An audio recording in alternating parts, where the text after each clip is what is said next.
enchanté, ravi d'être parmi vous. Moi, c'est toujours un plaisir de revenir aussi chez moi, parce que moi, je suis marnais d'origine, j'ai vécu 25 ans, mes 25 premières années, j'ai été formé ici, à Reims, à l'URCA.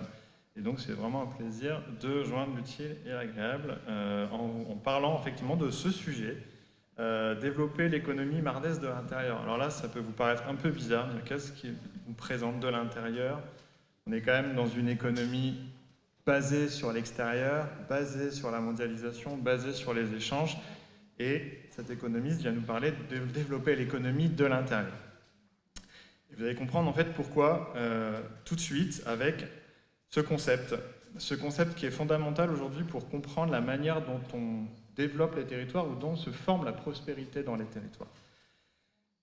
Historiquement, et c'est tout à fait normal, la manière de penser la prospérité des territoires, c'est notre capacité à attirer des richesses, à attirer des revenus, à remplir un seau. Donc ça va être l'implantation d'entreprises, des nouveaux habitants, des exportations de biens et de services, c'est ce qu'on rentre des revenus extérieurs, et des dépenses touristiques. Ça, c'est ce qu'on injecte en fait dans notre économie. Mais le problème, c'est que ça ne suffit pas à créer de la prospérité si tout sort du territoire immédiatement. La prospérité d'un territoire doit aussi s'appréhender à travers la capacité du territoire à éviter, le mot a été prononcé tout à l'heure, les fuites économiques.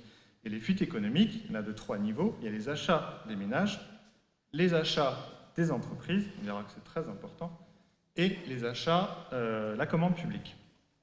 Quand on parle de fuite économique, en gros, ce sont les importations qui viennent du reste de l'extérieur, donc c'est ce que traditionnellement on appelle importation, c'est ce qui est suivi par les douanes, et aussi les importations qui viennent du reste de la France. C'est ça les fuites économiques qu'on analyse. Et ça, c'est un concept qui est fondamental, qui est dans l'angle mort aujourd'hui de la manière dont on analyse économiquement les territoires. C'est aussi quelque chose qui n'est pas du tout modélisé, c'est pour ça que nous on le modélise. L'INSEE ne fournit pas ce type d'informations, par exemple. Pourquoi c'est important, les fuites économiques? Nous, on a réalisé une étude en France, aux États-Unis, au Canada et en Allemagne, dans d'autres pays. On arrive à chaque fois au même résultat. Si on regarde et on cherche à comprendre les écarts de prospérité entre territoires, donc ça peut être des comtés aux États-Unis, des zones d'emploi en France, peu importe. Si on cherche à comprendre les écarts de prospérité entre territoires, il y a en gros 3 grandes composantes. C'est en général un tiers, un tiers, un tiers. Un tiers des écarts de prospérité s'explique par les revenus d'exportation du tourisme. Seulement. On est à 26%. Les revenus résidentiels, c'est 36%. Alors, on met aussi dedans les retraités qui viennent, et c'est des personnes qui vivent sur le territoire, qui consomment, mais qui n'y travaillent pas. C'est ça, les revenus résidentiels. C'est quelque chose qui est hyper important. Et, je l'ai séparé du reste, ce qu'on appelle l'effet multiplicateur, c'est un tiers. L'effet multiplicateur, c'est la capacité à injecter 1 euro sur le territoire et à faire en sorte que cet euro génère par effet ricochet, par effet d'entraînement, ruissellement, comme vous voulez, des retombées sur le territoire.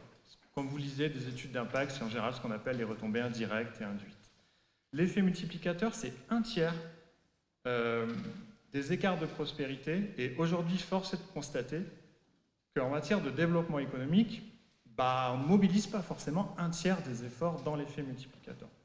C'est ce que fait très bien, en l'occurrence, Marne Développement, puisqu'ils l'ont compris. Alors, beaucoup d'agences de développement aujourd'hui se tournent vers cet effet multiplicateur, ce qu'on appelle le développement endogène versus le développement exogène, c'est-à-dire on tire l'économie avec l'extérieur. Ça, c'est quelque chose qui est très important.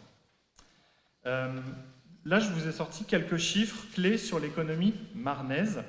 Donc, c'est des chiffres que nous, on a calculés avec un outil qui a été imaginé à l'URCA il y a de ça une vingtaine d'années, vive l'URCA, et qu'on utilise avec beaucoup de territoires en France et dans le monde entier. Donc, là, vous avez en gros les chiffres clés de la Marne, de l'économie marnaise. Donc il y a une production locale d'à peu près 29 milliards, il y a une demande locale d'à peu près 28 milliards, c'est ce que vous avez sur votre droite, forcément. Et vous avez des exportations pour à peu près 18 milliards, donc 61% de la production locale est exportée.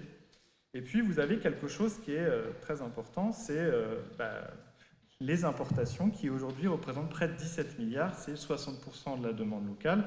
Et puis, il y a des échanges locaux. Les échanges locaux, c'est à peu près 11 milliards dans la Marne. Ici, ce qui est très intéressant, c'est les fuites économiques, ça représente donc à peu près 17 milliards, ça veut dire 75 000 euros par emploi. Et parce que quand on parle, vous savez, de relocalisation, de fuite, on a souvent l'image du, les achats des ménages. En grande majorité, les fuites économiques proviennent des entreprises, des achats des entreprises et un peu de la commande publique locale. 13 milliards d'euros contre seulement 3,6 milliards d'achats en B2C, donc par les ménages. Donc les fuites économiques, c'est un sujet foncièrement B2B, inter-entreprise. Et c'est un véritable enjeu de souveraineté et de résilience. Alors c'est quelque chose qu'on peut réaliser à la maille de la France, de la région, mais ça a vraiment tout son sens même à la maille d'un département.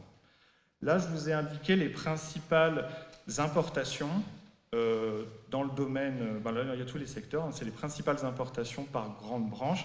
Et en rouge, vous avez le taux de dépendance, c'est-à-dire la part de la demande qui est couverte par des importations, c'est-à-dire quelque chose qui est en dehors du territoire. Donc là, vous voyez, il y a des chiffres relativement importants. L'équipement électrique, près de 200 millions. Matériel de transport, on est à plus de 500 millions, 550 millions de fuites économiques. Les combustibles, vous voyez que ça représente important. La chimie, on est au-delà des 500 millions d'euros d'importation. Je précise que ce montant-là n'inclut pas la marge des négociants. On est vraiment sur ce qui revient aux producteurs. Et vous voyez surtout des taux de dépendance qui sont au-delà des 90-95%. Et aujourd'hui, dans une économie ouverte et qui fonctionne correctement, c'est des taux qui peuvent être acceptables. Dans un monde très incertain, très volatile, soumis aussi aux enjeux planétaires, maintenant, c'est des taux qui peuvent questionner. Et donc c'est un véritable enjeu de souveraineté et de résilience. Sauf que c'est aussi un enjeu d'opportunité économique. Il est presque parfois plus facile d'éviter qu'un euro sorte du territoire que de faire venir un nouvel euro sur le territoire. Ça, c'est intéressant parce qu'en fait, on joue sur deux jambes. Et aujourd'hui, alors, j'ai pris 10%, j'aurais pu prendre seulement 1%, mais si 10% des fuites économiques étaient relocalisées dans la Marne, on pourrait créer 10 000 emplois. 1%, 1000 emplois. 0,1% sans emploi. Donc on voit bien en fait que même avec un objectif de 1%, on arrive à créer 1000 emplois. On voit bien que la création nette de 1000 emplois, c'est déjà pas évident. Et donc on peut se dire que finalement c'est un levier. Le marché local, c'est un levier. Et là je vous ai mis le nombre d'emplois qu'on pourrait créer par branche si on arrivait à capter 10% de la demande locale. En BTP, 600 emplois, industrie agroalimentaire, 376 emplois, métallurgie, 276, vous descendez. Vous voyez en fait le nombre d'emplois qu'on pourrait créer sur le territoire si on arrivait à proposer une offre locale en substitution aux fuites économiques. C'est un vrai sujet productif, c'est un vrai sujet industriel, mais c'est aussi un sujet dans le domaine du tertiaire, dans le domaine intellectuel. On n'appelle pas ça la balance commerciale, on appelle ça la balance de l'imagination qui est assez nettement déficitaire dans la Marne. Il y a un grand nombre d'activités, donc si on fait la différence entre les exportations de prestations de services, donc vous voyez recherche-développement, ingénierie, architecture, programmation, conseil, publicité, études, etc. Si on regarde la différence entre les exportations et les importations, on a des gros déficits. Typiquement, en R&D, on a près de 275 millions d'euros d'importation de services de R&D.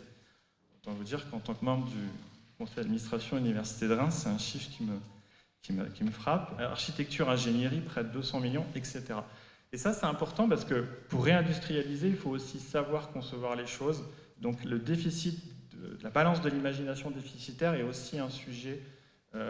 Et donc, la Marne a historiquement, notamment à Reims, beaucoup travaillé sur les activités tertiaires ces dernières années. On voit qu'il y a encore du potentiel dans ce domaine-là. Les importations, les fuites, ce sont aussi des activités qui achètent en dehors du territoire. Et l'agroalimentaire au sens large, et notamment les vins de Champagne, génère énormément de richesses. Ils remplissent le seau, on l'a vu tout à l'heure, ils remplissent énormément le seau. Sauf qu'il y a encore beaucoup de fuites. Et aujourd'hui, il y a à peu près 800 millions d'euros d'achats Donc vous voyez, production, logistique, maintenance, l'énergie, de la filière, donc ça compte aussi les engrais, etc. L'achat de carton, l'achat d'emballage, énormément de choses qui sont aujourd'hui achetées à l'extérieur du territoire. C'est-à-dire la filière vin de Champagne, il y a un énorme potentiel de création de richesse en musclant la filière, si vous voulez. Et vous allez par exemple en Californie, sur les vins de Californie, vous allez par exemple en Australie, à Perth, sur la côte sud-est, vous avez un effet multiplicateur qui est beaucoup plus élevé que sur les vins de Champagne, c'est-à-dire on achète beaucoup plus localement. Donc là, on peut aussi interpréter le sujet comme ça. Et donc les fuites économiques, en fait, c'est un peu comme un jeu de flipper. Là, je pense que vous êtes assez... vous voyez un peu le jeu de flipper, parce que des fois, en fait, quand j'en parle, les plus jeunes me disent « je ne connais pas trop le flipper ». Donc là, en fait, c'est comme un flipper. Vous rentrez la bille dans le flipper, et il faut garder la bille le plus longtemps possible. Vous voyez bien. Si vous avez un flipper qui n'a pas beaucoup d'artifices, des bumpers, des trous, des machins qui gardent la bille le plus longtemps, vous n'allez pas garder la bille le plus longtemps possible. En fait, la réduction des fuites économiques, c'est être capable de jouer au flipper, mais pour ça, il faut plein d'artifices dedans. Et ces artifices, c'est la diversité économique du territoire. Nous, on a analysé que 60% des fuites économiques, 68% des fuites économiques sont explicables par un manque de diversité dans le territoire. Il y a encore 32% qui s'expliquent par une incapacité à faire matcher une offre et une demande qui existe. Ça veut dire qu'il y a encore un problème sur les territoires, on a entendu parler tout à l'heure, faire matcher des entreprises qui sont là et qui n'espèrent que vendre localement, mais bon, des contrats cadres et fonds font qu'elles sont un peu évincées des contrats cadres. 68% de la diversité économique explique les fuites économiques. L'énorme enjeu, en fait, pour le territoire de la Marne, ça va être la diversification de son économie. Et c'est l'enjeu de beaucoup de territoires. Comment on fait pour diversifier un territoire? Alors, j'ai écrit un livre sur ce sujet-là et j'ai eu l'occasion de travailler sur beaucoup de territoires. Et j'ai la chance d'avoir fait la connaissance de ce territoire, Holland, dans le Michigan, dans le West Michigan. C'est le territoire, surtout eu égard à la taille du territoire. C'est une ville de 40 000 habitants, sur un bassin de vie peut-être de 200, 300 000, c'est pas très... C'est la ville la plus diversifiée au monde sur le plan productif. 200 secteurs, plus de 50 salariés dans 200 secteurs d'activité. On fabrique de tout dans cette ville. Et qu'est-ce qui fait que cette ville a réussi à avoir un outil productif? C'est une mosaïque extraordinaire. C'est la ville qui en plus est en tête de tous les classements, la ville la plus heureuse, la ville la mieux pour attirer des investisseurs. C'est la ville qui a le plus faible taux de syndicalisation des États-Unis. 44% de son PIB est industriel versus 10%. C'est une ville assez extraordinaire. Et en fait, ce qui la distingue, c'est qu'elle maîtrise parfaitement ce qui fait en fait l'histoire du développement économique, c'est ce qu'on appelle les sauts productifs. C'est-à-dire que c'est une ville qui a une ressource et qui, grâce à une ressource, a fait un autre produit. Et ayant un produit A, un produit B, on a fait un produit C. Et ayant un produit C et A, C, on a fait un produit D. Ils n'ont fait que ça depuis 2 siècles.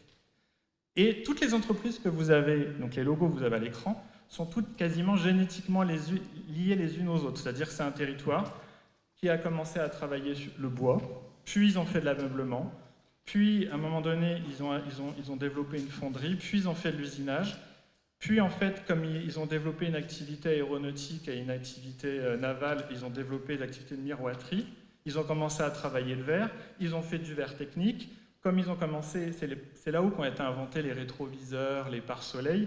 Ils ont mis des verres dans du plastique, donc ils ont commencé le moulage plastique. Comme ils ont fait du moulage plastique, en fait, c'est que ça. La force de ce territoire, c'est cette capacité à sans cesse faire des sauts productifs. Et en fait, l'enjeu aujourd'hui dans nos territoires, mais ce qui est intéressant, c'est que ça, on l'a vu pendant la crise Covid, cette capacité à faire des sauts productifs est fondamentale. Et c'est ça, aujourd'hui, l'enjeu numéro 1. Il y a plein de super histoires dans ce territoire. Vous avez Heinz, la plus vieille usine des États-Unis, Heinz de cornichons, est à Hollande. Et en fait, c'est elle qui a permis à Perrigo, qui est le numéro 2 des produits OTC pharma aux États-Unis, à s'implanter et à se perdurer, parce qu'en fait, comme ils savaient faire de l'embouteillage avec du vinaigre dans les cornichons, ils ont fait les premiers bains de bouche il y a très longtemps de ça. Et voilà. Donc ça, que des histoires comme ça. Donc ça, c'est vraiment un super territoire hyper inspirant. Faire des sauts productifs, en fait, c'est un art. Et moi, il y a un exemple que j'adore. Peut-être vous le connaissez. C'est la stratégie de l'Iceland Ocean Cluster, donc la stratégie du 100% poisson, 100% fish. C'est une super saga islandaise. En fait, l'Islande, en 2008, lorsqu'il y a la crise des subprimes, entre 2008 et 2010, l'Islande perd 50% de son PIB. C'est juste monstrueux. Et l'Islande donc, était très dépendante aussi du tourisme, de la finance surtout. Hein. Et malgré tout, il y avait quand même 15 à 20% de l'économie qui est liée aux grandes pêcheries. Et en fait, eux, ils se sont dit, c'est pas possible, on est très dépendant du cabillaud, il y a des quotas, la valeur du poisson baisse complètement, qu'est-ce que l'on fait? Et là, on a eu un génial entrepreneur-développeur qui a eu cette idée de dire, il y a quand même des startups qui commencent à travailler dans les universités islandaises, et moi, ce que je vais faire, c'est que je vais mettre en relation les startups et les pêcheries. On va développer une société de capital risque dans laquelle on va faire rentrer les pêcheries pour développer des startups. Aujourd'hui, le résultat est assez exceptionnel, c'est-à-dire la stratégie 100% fish, c'est d'utiliser l'intégralité du poisson et non pas le jeter, pharmacie, cosmétiques, textile, alimentation animale, etc. etc. Aujourd'hui, 80% du cabillaud est valorisé contre 50% en moyenne dans l'Union européenne, 80 € de valorisation par kilo versus seulement 14 € dans la moyenne européenne. Là, c'est 4%, mais en réalité, depuis que j'ai fait la slide, c'est 10% des exportations dépendent. Un emploi dans les pêcheries égale 4 emplois dans les coproduits. C'est un énorme outil, en fait, et moi, je suis convaincu que surtout dans nos territoires, la bioéconomie végétale, animale, c'est la meilleure façon de diversifier nos territoires. Ça amène énormément de choses. C'est un exemple qui a inspiré beaucoup d'autres cas. Vous avez une société, Stella Polaris, qui est en Norvège. Stella Polaris, c'est le leader mondial de la crevette. Ils se sont dit à un moment donné, c'est plus possible, on jette 40% du poids, c'est la carapace. Et en fait, ils ont créé Marealis, qui est un leader mondial de la biotechnologie et qui fait notamment, avec la carapace et les poudres, des produits pour l'hypertension. Donc voilà, ça, c'est vraiment des exemples hyper inspirants.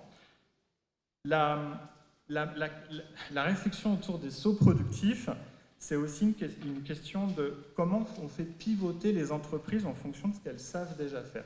Ça, c'est ce que fait très bien Hollande ou des territoires de ce type. Vous avez deux exemples. Vous avez, il y en a plein, hein. En ce moment, vous en avez plein. J'aurais pu prendre des exemples d'entreprises qui pivotent vers la défense aujourd'hui. Il y en a beaucoup, beaucoup. Peut-être il y en a dans cette salle d'ailleurs. Vous avez un exemple, c'est Lizzie, c'est une boîte française qui fait des fixations et des composants d'assemblage pour l'aéronautique et l'automobile.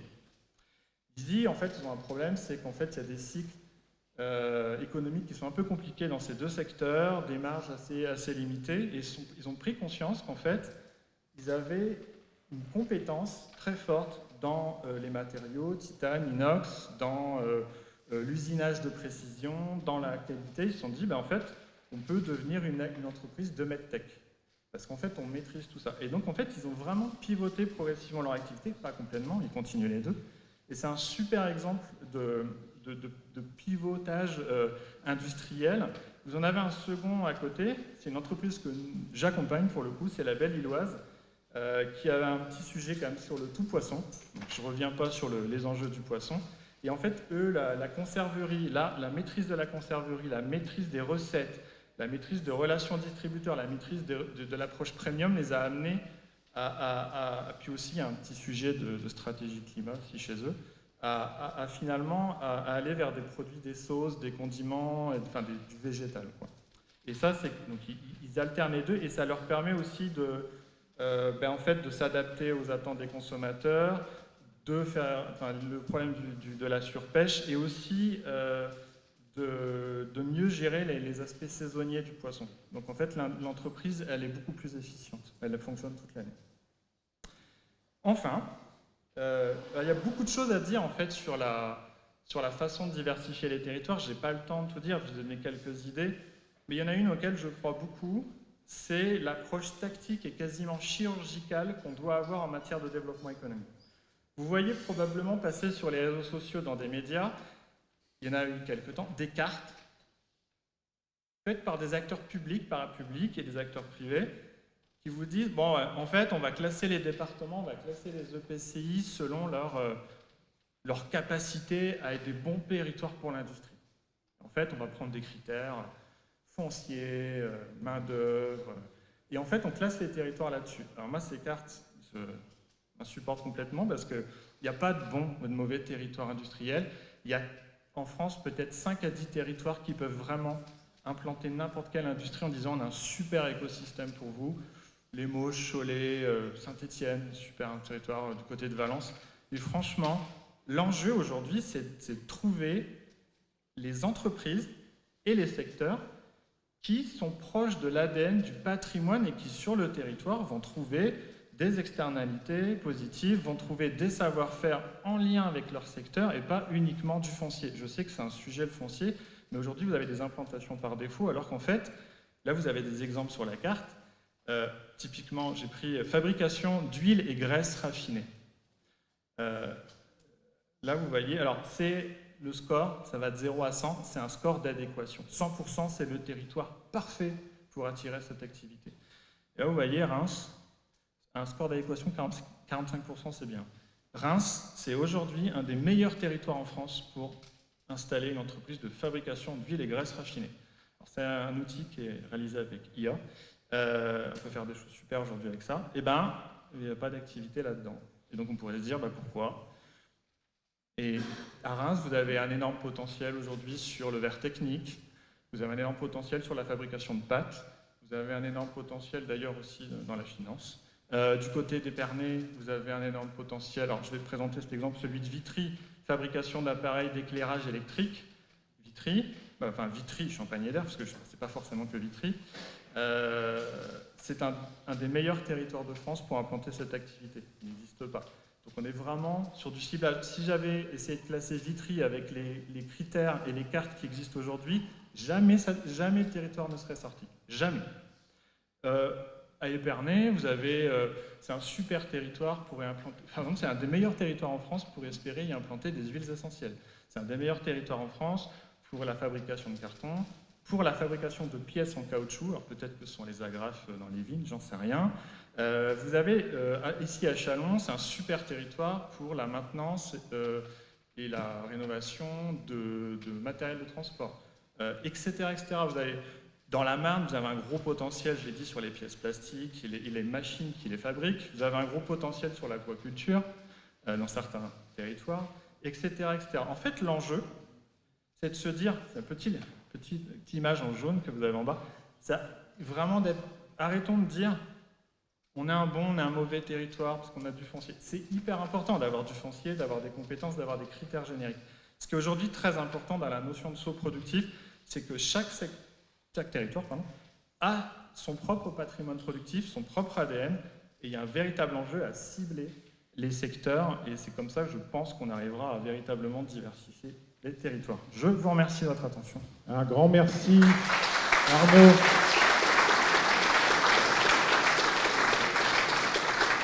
Bon, ça reste un peu là, Arnaud. Voilà une intervention qui ne peut pas vous laisser indifférent.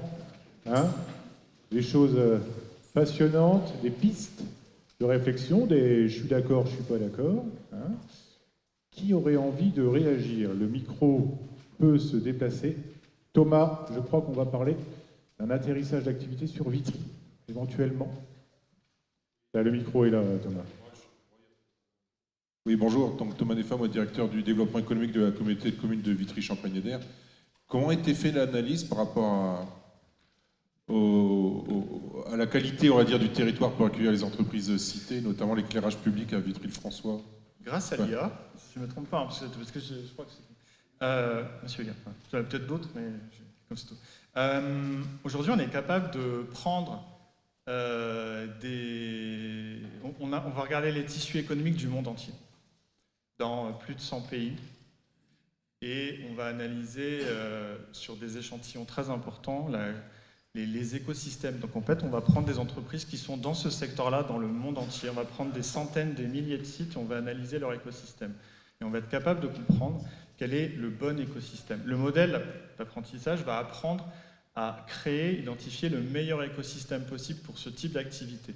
Ensuite, on revient sur votre territoire et en fait, on se rend compte que peut-être dans les 20 ou 30 secteurs importants à avoir dans cet écosystème pour que ce soit un bon écosystème, vous en avez peut-être 10 ou 15, et ce qui fait que vous avez une bonne note, donc vous êtes un super territoire pour cette activité-là. C'est ce que permet aujourd'hui l'IA. Merci Arnaud. Une autre question? Pardon Vincent, je me permets, excuse-moi. Vas-y. S'il est possible d'en échanger ultérieurement. Parce qu'on a des élus présents qui sont peut-être pas obligatoirement tout de suite convaincus par l'IA, mais d'avoir quelques éléments complémentaires. En tout cas, pour le territoire de Vitry, on est intéressé. Voilà, je sais pas sur les autres. Discussion à suivre, Je vais bien, pas ouvrir le débat. bien évidemment, pour mieux comprendre l'outil. Le territoire du Michigan, Hollande, comment on explique cette culture du sous-productif? C'est l'histoire de quelques hommes qui ont lancé une dynamique au départ ou, Il y a plein de choses. En fait, Hollande, c'est déjà des Hollandais, avec une grosse culture qui ont émigré aux États-Unis. Et en fait, dès qu'ils sont arrivés, ils ont développé plein de choses.